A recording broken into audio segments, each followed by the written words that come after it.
Sejumlah kebutuhan pokok di pasar tradisional Kota Kendari, Sulawesi Tenggara mengalami kenaikan harga.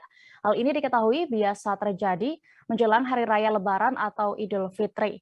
Saat ini kami sudah terhubung dengan wartawan Tribun News Sultra, rekan Ridwan Kadir yang akan melaporkan selengkapnya. Ya, terima kasih rekan Dea. Dapat saya sampaikan memang betul terjadi kenaikan atau lonjakan harga di beberapa pasar tradisional di Kota Kendari, Sulawesi Tenggara menjelang Lebaran Idul Fitri 1443 Hijriah.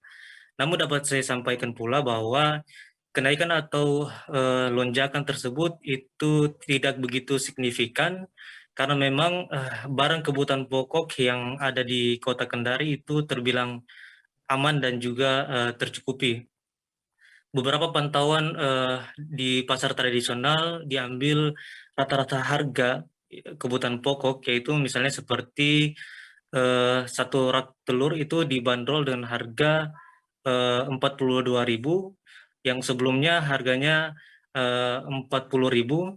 Kemudian untuk terigu itu dibanderol dengan harga 12.000 dari harga sebelumnya yaitu 11.000. Kemudian untuk gula pasir itu dibanderol dengan harga 15.000 yang sebelumnya itu 14.000.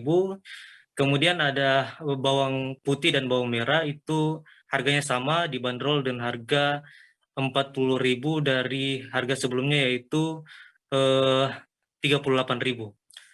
Kemudian dapat saya sampaikan pula bahwa untuk harga dan ketersediaan minyak goreng di beberapa pasar tradisional di Kota Kendari itu masih terbilang tercukupi.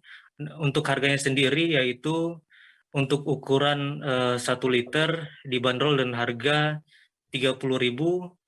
Kemudian untuk ukuran 2 liter itu dibanderol dengan harga 60.000. Namun dapat saya sampaikan juga ada beberapa merek tertentu yang dijual di pasar tradisional di Kota Kendari, Sulawesi Tenggara yang menembus harga 90.000 per 2 liternya. Selain itu juga dapat saya sampaikan bahwa kebutuhan pokok yang tidak mengalami kenaikan di beberapa pasar tradisional yaitu untuk semua jenis cabai. Jangan lupa subscribe, share, komen, dan like ya.